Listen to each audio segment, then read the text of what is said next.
The Masters has come and gone, unfortunately, but we are right back at it on the PGA Tour with the RBC Heritage.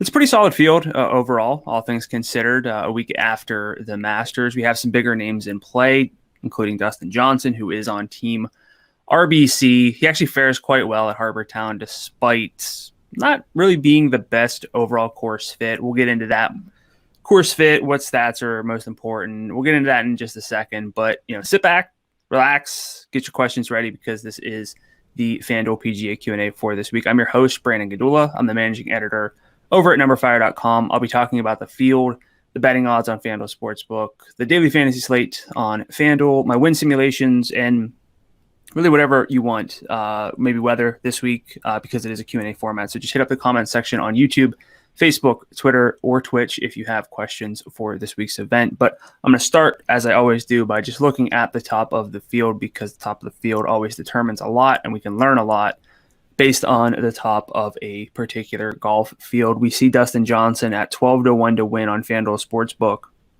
He opened at 9.5 to 1. He has fallen, so that implies that not a whole lot of betting action on Dustin Johnson relative to some other golfers. Webb Simpson, last year's winner, this event was held in June, is 13-1. Colin Morikawa, Patrick Cantlay, both 17-1, both with recent wins. Daniel Berger, another recent winner at Pebble Beach, 21-1, missed the cut at the Masters. Matthew Fitzpatrick, Tyrrell Hatton's, two Englishmen, getting that 23-1 number. And then Cam Smith, rounding out the guys shorter than 30-1. Cam Smith might feel like the right fit for this course, but I don't particularly see it. I love Cam Smith. I love his game, not necessarily from a statistical standpoint, but I do like to watch Cam Smith golf. He has great hat game, great hair game. He kind of does his thing, but I don't know if this is the week for me for Cam Smith. And the reason for that is just the course fit overall. We can see here, if we go over to Data Golf, we can look at what drives variation in scores at the RBC Heritage. We have a lot of data from Harbour Town over the past few years. Last year, we can see that strokes gained approach explained more than 40% of the variation in scoring. So guys were separating from their iron play as opposed to around the green play, for example. That's not really typical for what we get at Harbour Town. The event average is about in line with the PGA Tour average in terms of strokes gained around the green, about 14.5% of scoring being explained by around the green. But we do see an added emphasis on strokes gained approach in terms of showing what drives that variation in scoring. Off the tee is downplayed a bit, and putting then downplayed just a bit as well. In terms of, this is not necessarily the most important stats, but it just explains how guys separate and where the separation comes from. One thing that's really interesting to keep in mind here for Harbour Town is looking at some of the recent scores at the top. Webb Simpson won in June at 22 under, four total golfers, 20 under or better. But that's not really what we see at Harbour Town historically. In 2019, CT Pond won at 12 under. 5 golfers were 10 under or better. In 2018, 12 under was the winning score from Satoshi Kodaira. 6 golfers, 10 under or better. And that kind of continues. 13 under for Wesley Bryan in 2017, 9 under for Brandon Grace in 2016. But then in 2015, we do see it, with Jim Furyk winning at 18 under par. So kind of more often than not, it is, that 10 to 12 kind of range for the winner.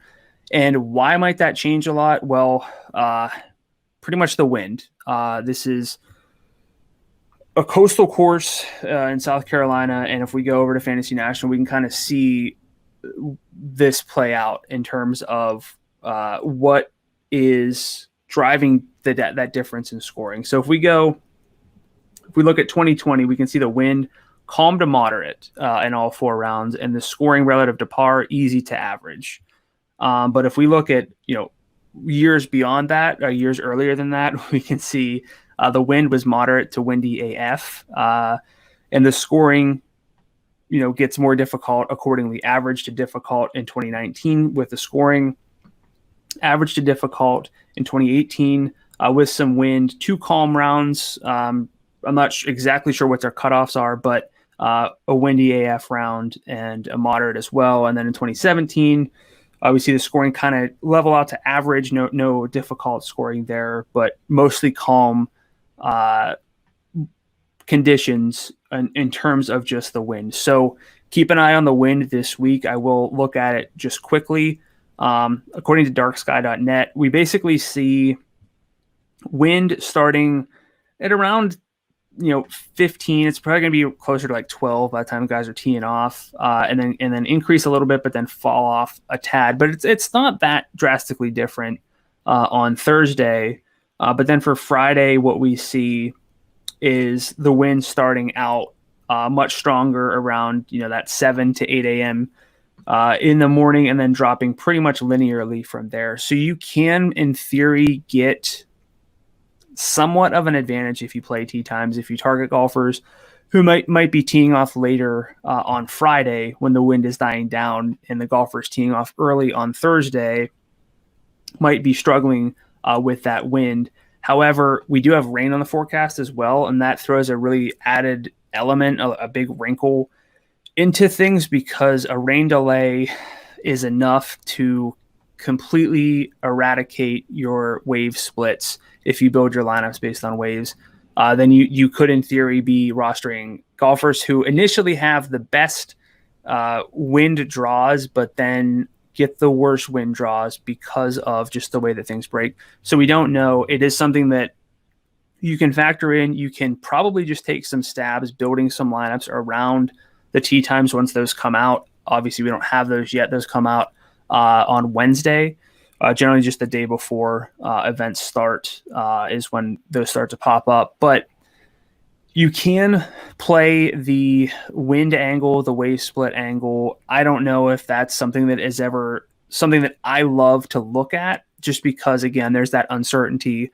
The wind might not be quite what's projected. And then when you throw in the rain, possibly leading to delays, it just makes it kind of difficult overall. Now, what you can do is look at golfers who play well in wind. You can find this if you have if you go to fantasynational.com or possibly some other, these generally subscription-based sites. But I would caution against just relying on wind performance, because rarely, if ever, does it account for or adjust for things like field strength or recency. And you can have just sample size difficulty there. You can see Dustin Johnson, for example. This is just stroking it off the tee. Wind can affect everything: irons, wedges, putting, depending on how strong it is. But you can see Dustin Johnson off the tee, number 1 to number 2, the last 100 to the last 24 rounds, based on this rolling report. But in the last 4 rounds, not great off the tee in windy conditions.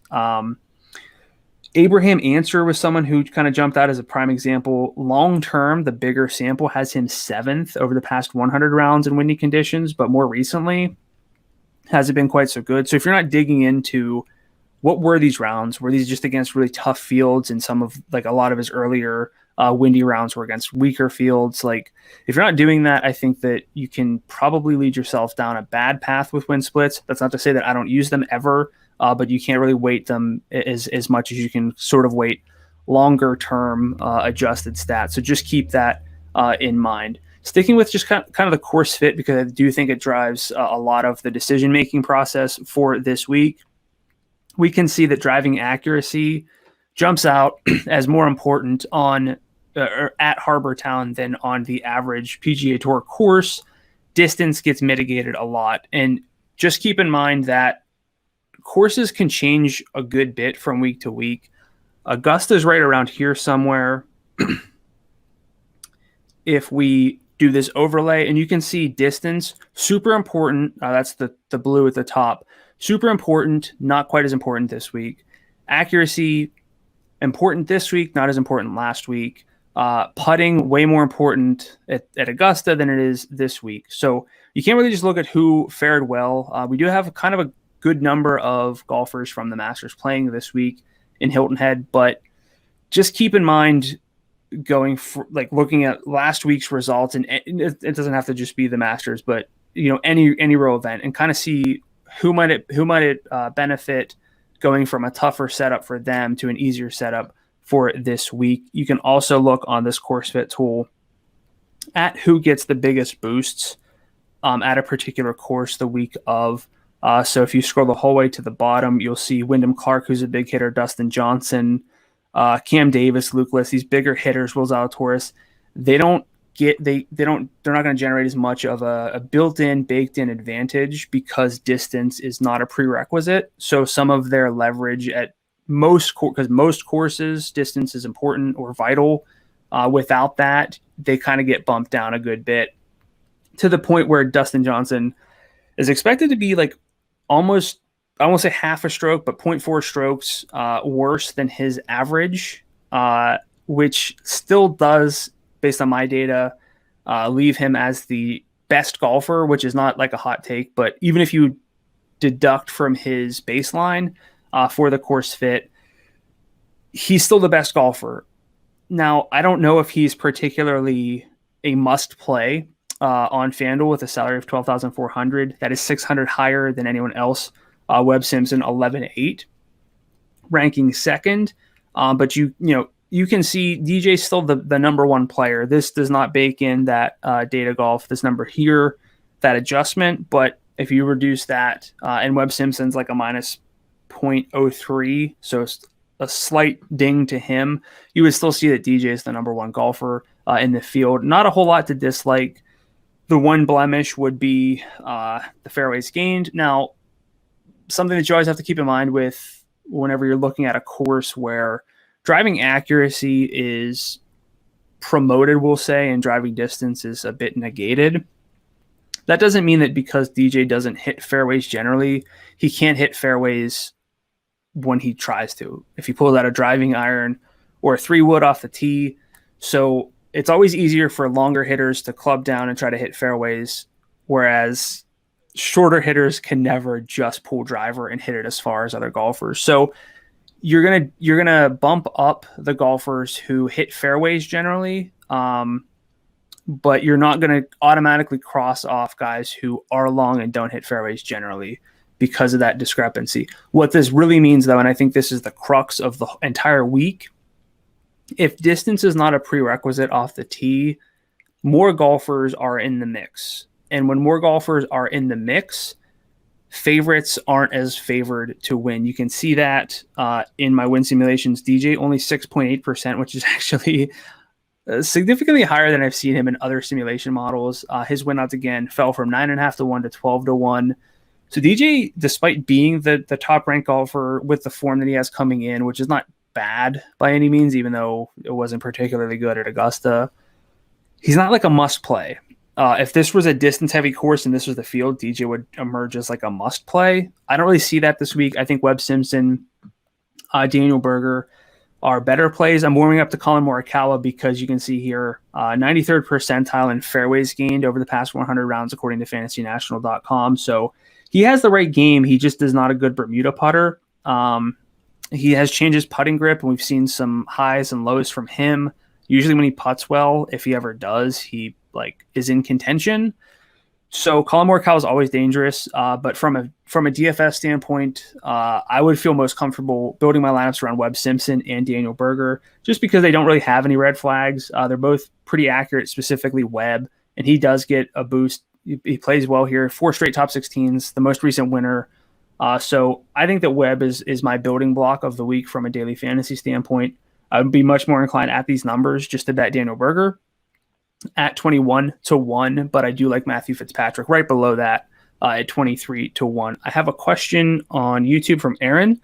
Are there any guys you like in the high 9K range, or is it better just to take the salary savings and go down low 9,000 like Stroman or Munoz? I like Stroman and Munoz, so I'll start there, but I do also like the upper 9K range. So I'll pull up Stroman and Munoz.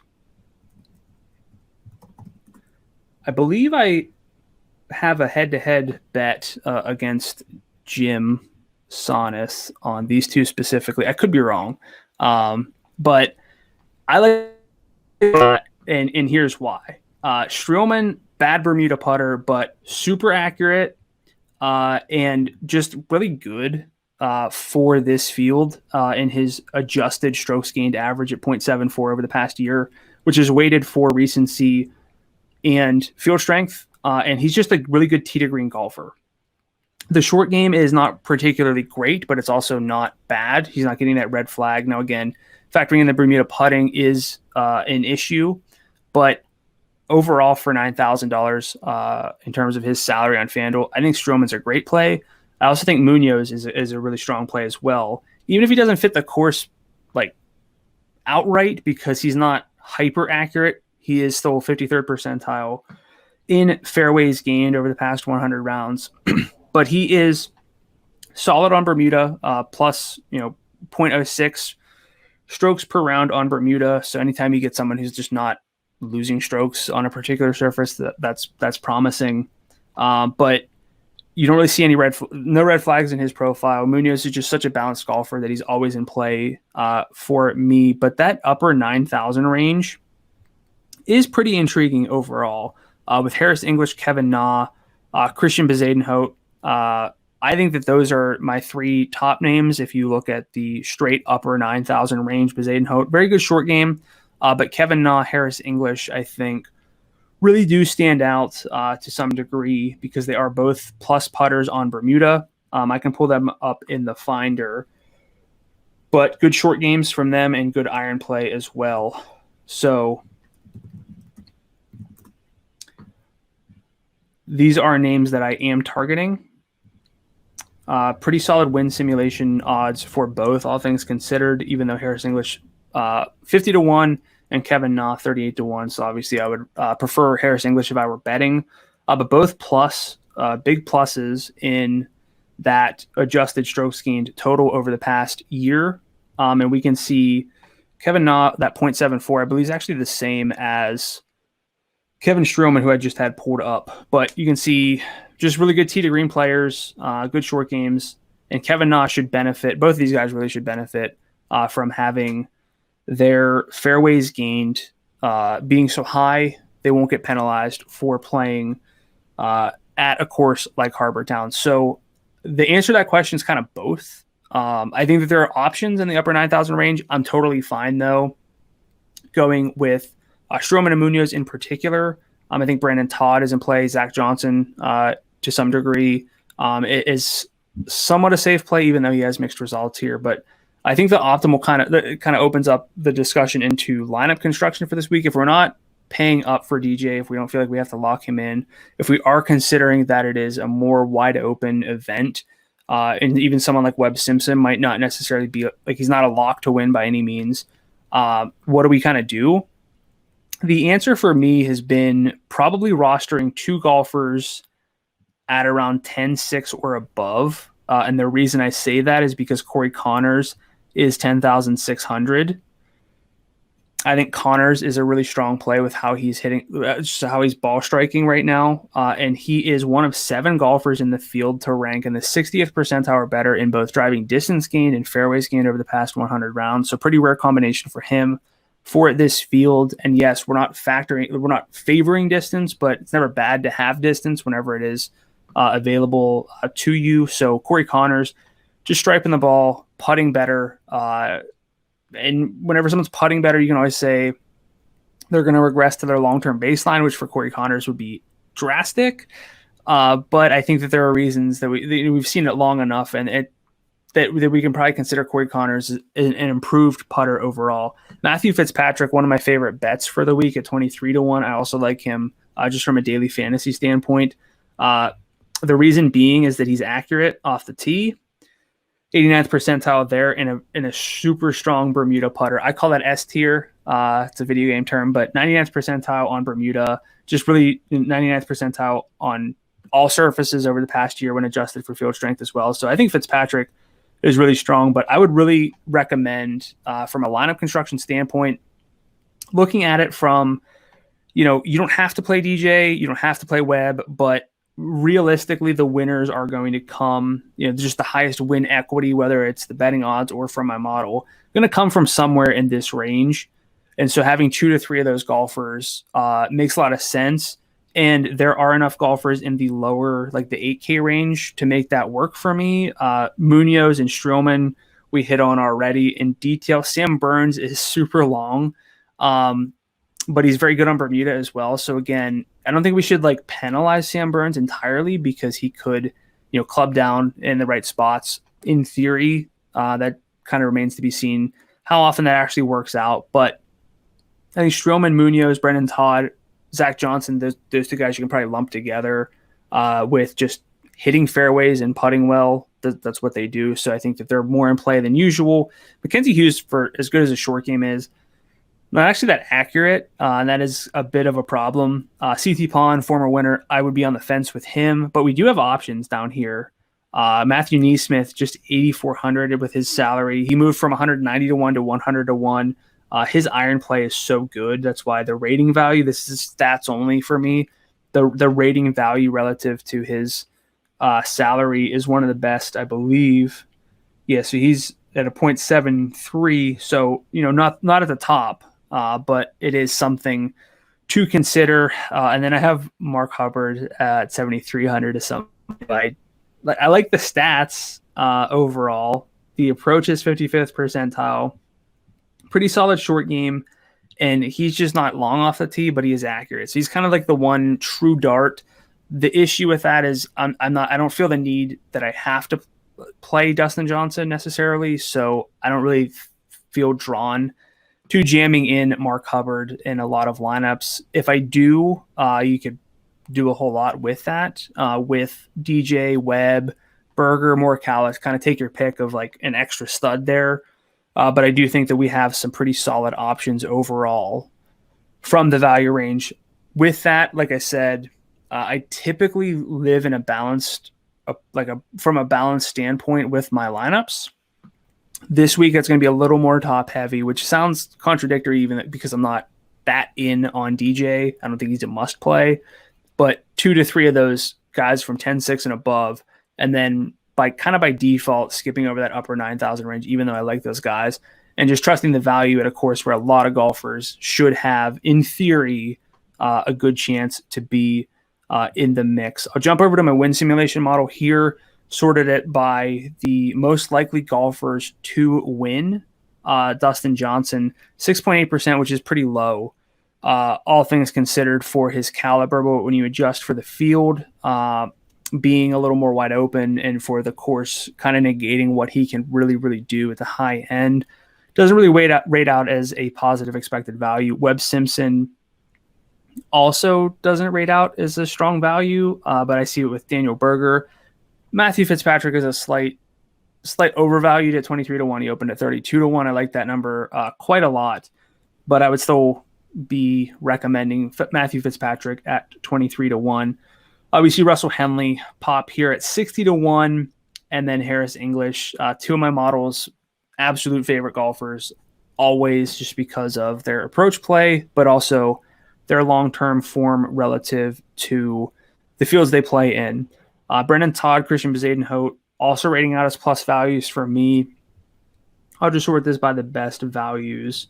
I don't necessarily bet all these guys. I don't just trust the model entirely and blindly, but Henley has a lot of my attention this week, especially at 60 to 1. Harris English, 50 to 1, makes a lot of sense.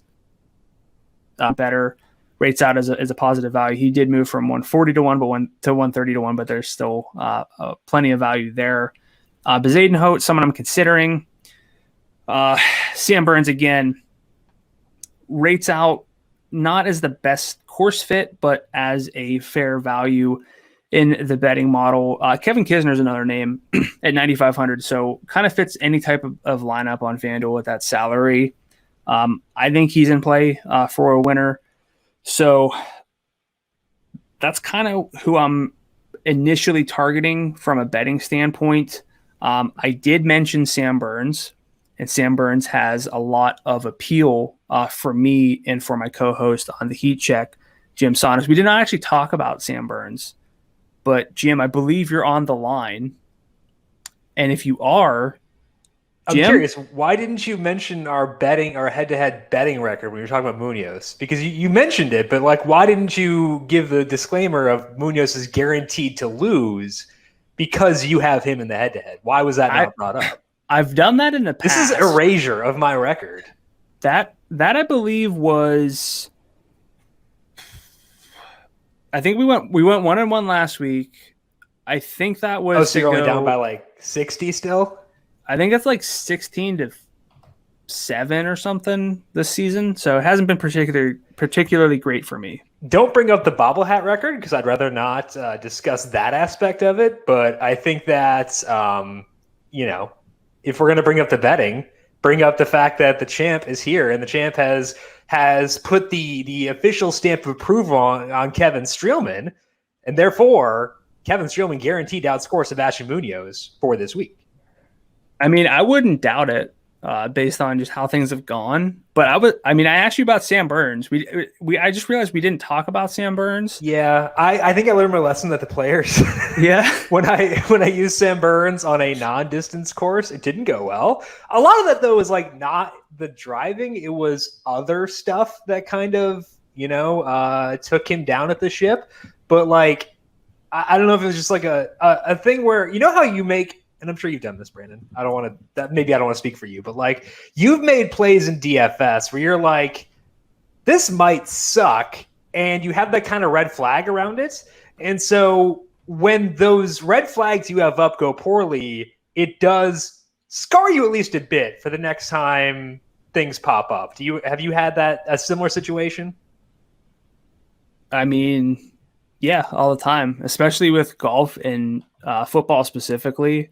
Make a lot of like big brained, like galaxy brained plays with golf and NFL. Nick Foles, week 1, the first year he was at the Jag. That was me. I don't know if that was you, but the first week of the Jaguars, I did that one. That was great. Broke his collarbone like 2 plays in. Sick. Love it. That's not the same.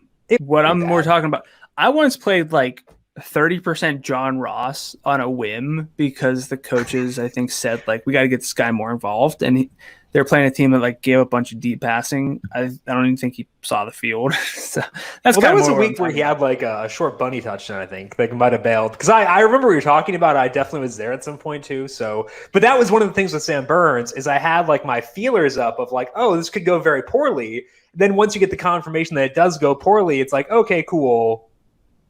I need to avoid this for the rest of my life. Yeah. So, I mean, typically the short game has been dreadful and the irons have not been super consistent by any means. But, again, this thing's like wide open, I think, this week. You can really get weird. But I learned a lot from your weather report this morning. I finally dug into weather for a change. Oh, wow. What'd you learn? Did you talk about the top? Because I didn't actually. I did not listen at the beginning. Sorry. Yeah, it was at the top of the show. Okay, what was it? Just talking about weather. In the wind splits. Precipitation. I like it. Barometric pressure. Yeah. We'll have to get Chris Allen. He does a lot of football weather stuff for us at numberFire. We can maybe get him to do some golf analysis. I don't know. We'll talk to Chris, see if we can get this to work because I need more insights than my own because I don't got it. Brandon, I appreciate it. Thanks for holding down the fort and spreading the good knowledge about PGA. Good luck with the RBC Heritage. You too, Jim, and good luck with MLB tonight. And it will be good. May not be lucky, but it's going to be good because we got some good pitchers coming up for tonight's slate. Big thank you to Brandon. Make sure you follow him on Twitter at Gdula13. Check out the Heat Check Fantasy Podcast. If you want more golf insights, go there by searching for the numberFire Daily Fantasy Podcast feed. For tonight in MLB DFS, I think there are just a boatload of really good pitchers available, and it is difficult to choose because you have to whittle your list down. It's very similar to opening day. We have to decide who do I want to prioritize among the stud pitchers. So to me, I need to go over to my heat chart and dive into these pitchers and see who stands out based on the data that I value, who has a good strikeout rate, facing a team with a high strikeout rate. And when I do that, as scary as it is, as frightening as it is, as upsetting as it may be, Trevor Bauer grades out pretty well against the Rockies.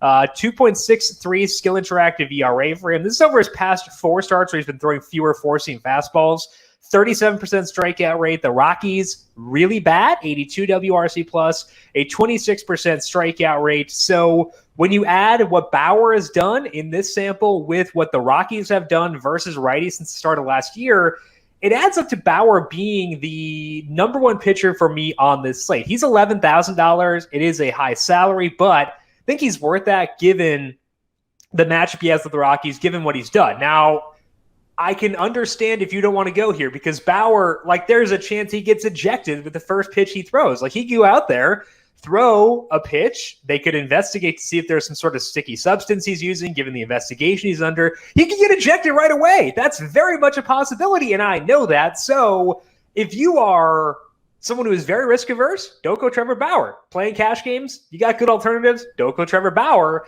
But I think that for tournaments, he does wind up being the top guy. Now, looking at projection systems, I alluded to this morning on the solo shot where didn't have a great feel for the way things would break from a popularity perspective. One gauge you can get at that is by looking at projections. If you pull up numberFire's projections, they do like Trevor Bauer quite a bit among the pitchers. He is a top projected pitcher, and he's one of the best values. Even if we just sort by value here, yeah, he's fourth there. So he's probably going to be the most or one of the most popular pitchers, even though the investigation thing is going on. So I think that if you're looking for a guy who may fly a bit more into the radar, that might be the spot where you go Shane Bieber. I do still like Giolito more than Bieber straight up, just given I think Cleveland's a worse offense than Chicago. But I think that, there is some credence to thinking about Bieber. I just don't have a great feel of whether Giolito will be under rostered for tonight. The projection systems don't like it as much as they like some other guys. I like Giolito as much as them, a little bit more, in fact, than some guys. So I'm probably looking at Giolito a good amount. I was high on him this morning, a little bit higher on him now than I was. It's hard to get a real grasp for who will wind up being the most popular pitcher for tonight. Question from Aaron over on YouTube. And as always, get your questions in wherever you're watching. If you're watching on YouTube, cool. Fire them away in the live chat there. We'll also take questions from Twitch, Facebook, Twitter, no matter where you're watching. Get those questions in. We'll talk about pitchers, stacks, offenses, one-offs, whatever it may be for tonight's MLB DFS slate. Aaron says, you mentioned this morning that Bieber was a better play if popularity was lower. Do you have any idea of where he's at right now? Thanks. Yeah, so good question, Aaron. Again, I was kind of talking about this a bit before, and I probably was talking about it while you were asking the question. So I don't think I fully answered that question. So I'm going to try to do that a better job of that now. Again, I think a good way to gauge popularity is kind of try to figure out what other people are doing to decide where to go with their plays. And that means you're looking at things like projections. numberFire has Shane Bieber number 2 behind Trevor Bauer. So if people decide, hey, I don't want to go Bauer because of the investigation, they'd go Bieber number 2. That could lead to some potential popularity for him there. The other thing to go to is the numberFire heat map, because this shows us implied totals. You don't need to use the numberFire heat map. You should, because numberFire is great, but you don't have to. Just look at implied totals, and those say Bauer's probably going to be very popular. Shane Bieber has a lower implied total than Giolito. Actually, should be the same because the money line's pretty similar. So I'm guessing that Shane Bieber is not as, like, if we're talking about relative popularity, I think there's a chance that Giolito winds up being less popular than Bieber, which is why my sentiment of him has gotten better than it was. I liked him a lot this morning. Like, I'm not saying to say, oh, I was totally out on Giolito, now I'm in. He was my number 2 pitcher this morning. I think he's kind of like, he might be 1. So I would say the biggest deviation for me is I feel better about Giolito because it doesn't really feel like he's going to get that much popularity, but I think he should. The sample I have here on Giolito is in 11 starts with sliders. So it was like 3 starts or 3 or 4 starts into last year, started using his slider more often. Since that time, a 3.07 skill interactive ERA, 37% strikeout rate. Cleveland's offense does not strike out as much as the Rockies or the White Sox, but 93 WRC plus. They don't do a whole lot, even though they don't strike out. So I do think that it's a good spot to get to Giolito here. So, Aaron, I thought that I would go into the show talking about Shane Bieber as being this guy who was going overlooked, despite the fact that he profiled really well. I actually think it's skewing more towards Giolito. So the benefactors of popularity, I think that Giolito's a guy who is likely to get less love than he deserves. That's the most succinct way to phrase that. So Giolito, I think, trending up for me, and someone I liked before too. He's also lower soured at $9,800, so that helps too. So I think that Giolito is moving up for me. Alvin is asking if there are any changes to the stack rankings for today. Not really. I think the Dodgers are still number one by a pretty significant margin, just because, again, you see Senzatela here, the barrel rate allowed is very low, and that is a good thing for him. However, just a lot of balls in play, allowing a ball in play about 80% of the time, actually more than 80% in this is his past 6 starts. Allowing a lot of balls in play. So the aggregate number of hard hit balls is going to be higher for him than someone who allows fewer balls in play but may allow a higher barrel rate. So I think the Dodgers still have to be number one. No lineup for them yet, at least the last time I checked. So we can't necessarily go through and actually build out a stack for them. We can actually do that later and see, based on projected lineups and stuff like that, what we can expect out of the Dodgers. But I do think they're going to wind up being number one pretty easily for me. Number 2 this morning was the Rays facing Kyle Gibson. Gibson a lot better in his second start than he was in his first, but the key thing there is he was facing the Blue Jays, and the Blue Jays are a righty-heavy lineup, whereas the Rays are not. The Rays lineup is out. Let's check out how many lefties they've got in there. I talked this morning about how Yoshi Tsutsugo could get bumped out of the leadoff spot. That did happen. He's down to 6th. Austin Meadows now leading off. Meadows is $3,200. That's a really low salary for someone as good as him. So we've got Meadows, Wendell, Lau, Tsutsugo, Phillips. It's a lot of lefties facing Kyle Gibson, the guy who has had pretty rough numbers against lefties since the start of last year. So it's a different matchup for Gibson than he had last time out. So yeah, the start last time out does matter, but I'm not as concerned about it as I would be if you were facing another righty-heavy lineup, which the Rays are not. So I still feel good having the Rays number 2 on this list. Number 3, actually just saw Mateo ask about them. It is the Angels. So Mateo, good timing on your part. The Angels number 3 facing Dylan Bundy. Not a big strikeout guy. He's been doing a lot better job of limiting hard contact recently than he had in the past, but still projects to allow some balls in play, does not get ground balls. So I think the Angels grade out pretty well. They do get downgraded with Anthony Rendon being out, but what the other effect of that is that it pushes some of their value plays up a bit higher in the order. We can increase their plate appearance projection as a result of that. So overall, you'd rather have Rendon in there than Rendon out, because it does boost the appeal of the entire offense, but it does, up the appeal of guys like Justin Upton. So Mateo, I have the number 3. I'm going to keep them there. Alvin, keep them at number 3 for today as the number 3 stack. We'll probably get questions about the Astros. I think that they are the number 2 if we're looking at just higher salaried stacks. Matthew Boyd, I stacked against him in his most recent start, did not go well. But the strikeout rate's still low. I am skeptical that he maintains this low barrel rate allowed. And it's honestly, for this slate, at least, not a super low barrel rate. So I think that the Astros do grade out well. Carlos Correa moving up to 4th in the order for today for the Astros.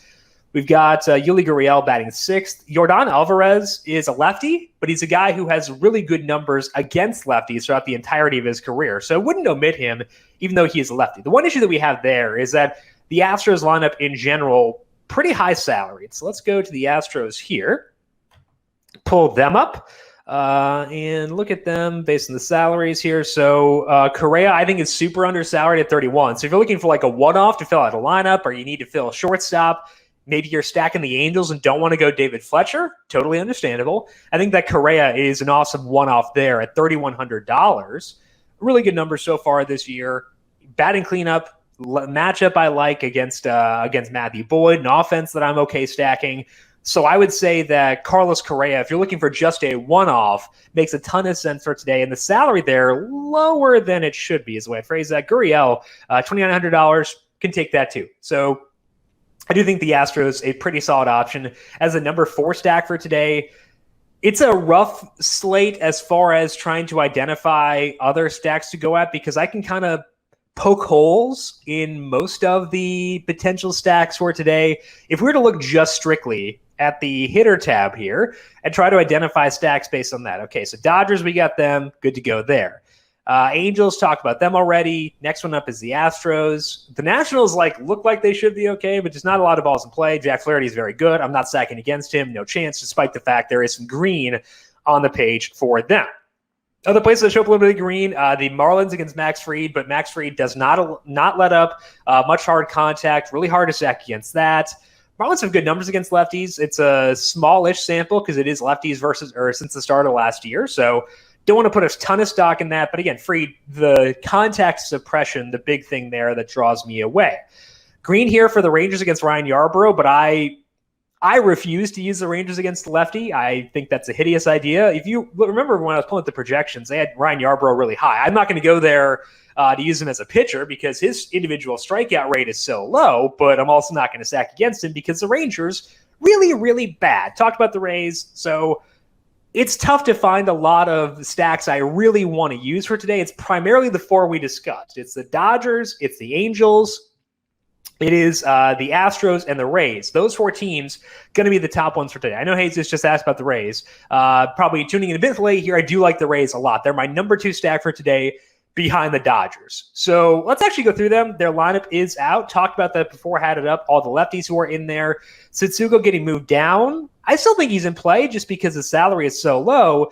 But the apple of our eye with this stack is Austin Meadows, $3,200. That is way too low for a guy playing as well as he is right now. Let's actually pull up his numbers here because his barrel rate is low so far this year. We can also look at his expected weighted on base average. And that's a number you can get from Baseball Savant, but also pulls here on Fangraphs.com.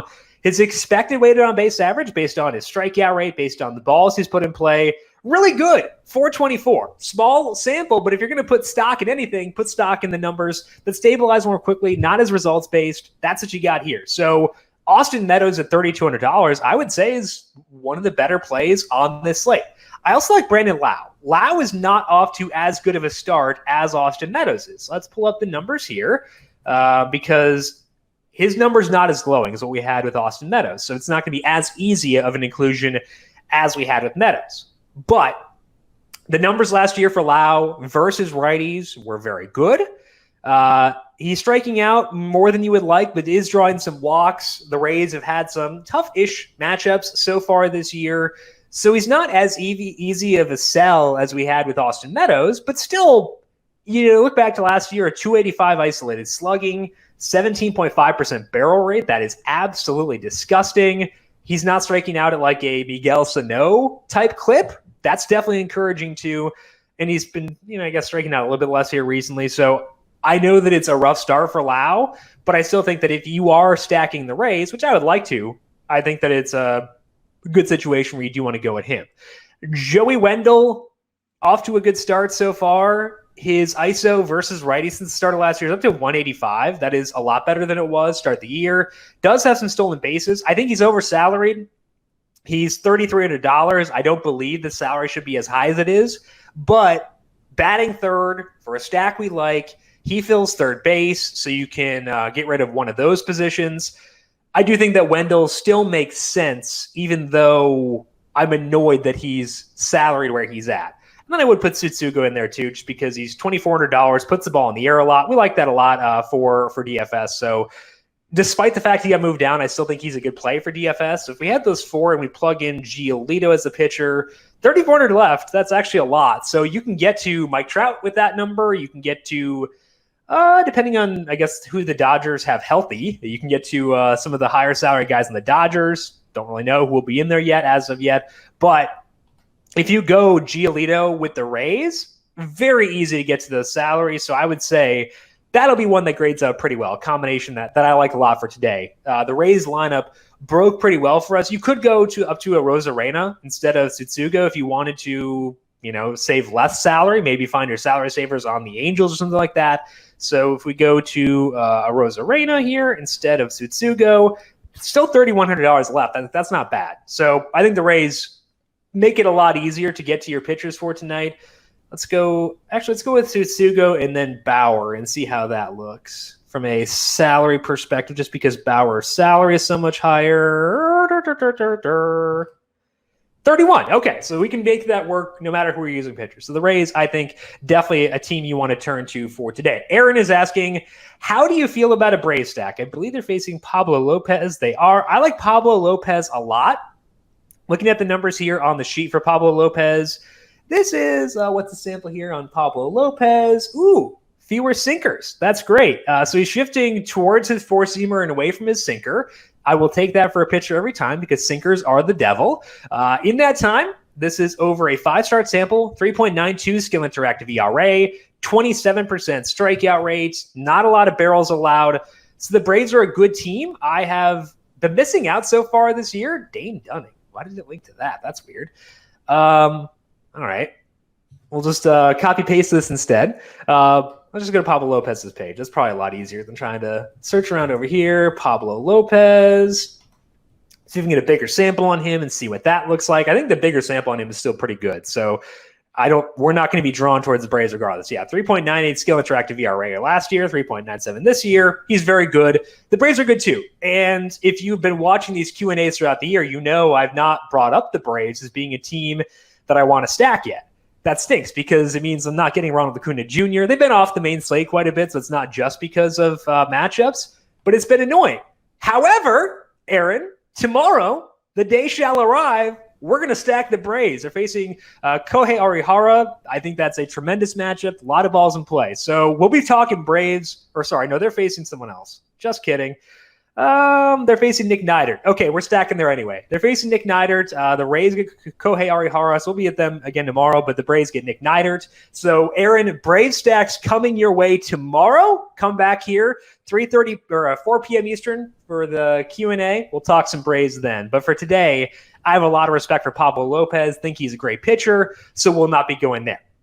One guy we have not discussed yet, again, get your questions in over on YouTube, Twitch, Facebook, or Twitter, and make sure you are subscribed as well and tune in for these chats every weekday at 4 p.m. Eastern. One guy we have not discussed yet who I do like a lot is Brandon Woodruff. He is $8,800 facing the Cubs, and I was nervous about Freddie Peralta yesterday because he is a two-pitch pitcher facing the Cubs and for the second straight start. So I got nervous of Peralta. He wound up being my favorite value because Carlos Rodon got scratched, but I was nervous and didn't wind up using him that much in DFS because I was scared of a two-pitch pitcher facing the Cubs for the second consecutive time. And then Freddie Peralta has like 93 strikeouts because he's good, but also because the Cubs really, really rough right now.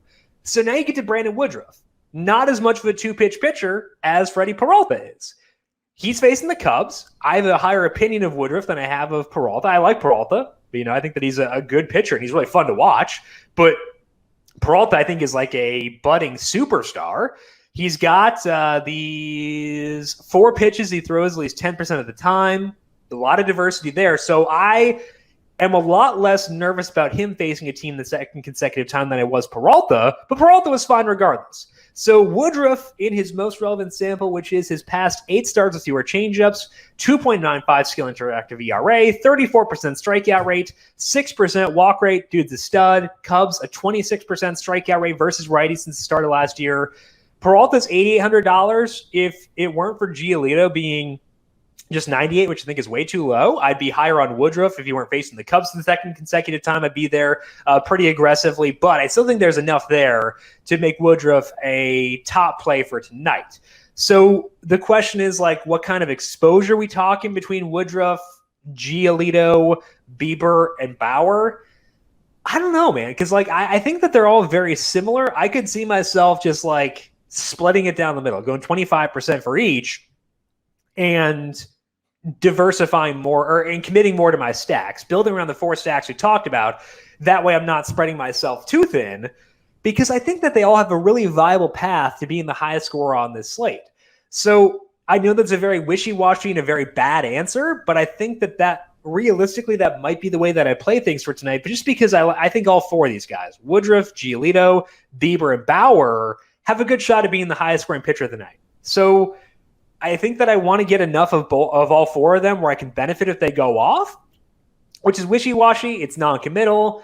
It's all those things. But I think that makes the most sense for today just because they all have a very viable path to being the highest scorer on tonight's slate. So that's the drawback I have there. And I know it's an annoying answer to not get super committal. I had Bauer number 1 this morning. Would still go with that overall. So if you want like a pick for my top pitcher, then I'd go Bauer. But I think the Giolito's great, Woodruff great, Bieber great. So I want all 4 for tonight. Jesus is asking, St. Louis hitters versus Strasbourg. I will not be going there. I was a little bit wary of Strasbourg coming into the year, but he looked really nice in his first start. He actually went pretty deep in the game too. So that was encouraging. The one situation where I get very nervous about Strasbourg is where it's warm, and you see tonight in St. Louis, 63 degrees, no concerns about the sweaty straws narrative for tonight. So that's definitely a good thing. 38% strikeout rate in that first start of the year, 14.1% swing and strike rate. He looked awesome. His velocity, if we scroll down here, was back to his 2019 levels. Scrolling down, he uses mostly the four-seamer, 94.8 in, it's actually lower than I thought it was. But regardless, got results, so I guess that's a good thing. But still, I think that Strasbourg, someone I want to go to for tonight, just because the swing and strike rate numbers were so good. The strikeout rate numbers really impressive as well. I think that if I had to choose between stacking against Strasbourg or using him as a pitcher, I am using him as a pitcher 10 times out of 10. And that came against the Braves too. The Braves are a better offense than the Cardinals as well. So I would say Strasbourg closer to being in play as a pitcher than as a stacking against candidate. The reason I didn't get there from a pitching perspective for tonight is I want to see a bigger sample on Strasbourg. I'm okay reacting to small samples, but given the question marks I had around Strasbourg coming into this year, I'm okay taking more of a wait-and-see approach, especially when I have guys like Bieber, Bauer, Giolito, Woodruff all on this same slate. That's why I'm okay taking a wait-and-see approach, but definitely do not want to stack against him. He's very good, looked very good in that first start. St. Louis, pretty rough from an overall offensive perspective, so that's why I do wind up going away from them for tonight. The other pitcher I discussed in the solo shot this morning was Kevin Gausman. And I said that the best appeal of Gausman is if you were concerned enough about Woodruff where you didn't want to use him as your value pitcher. I thought that Gausman would wind up being the top guy there. I have enough faith in Woodruff and the other 3 guys where I don't expect myself to get to Gausman for tonight from a pitching perspective. But if you decide that you're someone who wants to use 5 pitchers for tonight, I think that Gausman is in that discussion for sure as being the next man up. He's been just good ever since the start of last year for this Giants team facing the Reds. The Reds off to a hot start, but a 25% strikeout rate versus righties. They will strike out. Gausman, a 29% strikeout rate over his past 7 outings. Good pitch counts for Gausman with 90 and 96 pitches in his first 2 starts. I think he looks great, so I'm not going to get there because I like the alternatives, but it's nothing against Gausman that I'm not going to get there, just because I think I have such a high opinion of these other guys. And the strikeout rate gap between Gausman and Woodruff is about 5 percentage points in their most relevant sample. And the salary difference is $100. Not super hot. I guess it's going to be closed. Probably a closed roof. I haven't seen confirmation they're going to close the roof in Milwaukee for today, but I have the temperature down as if they will.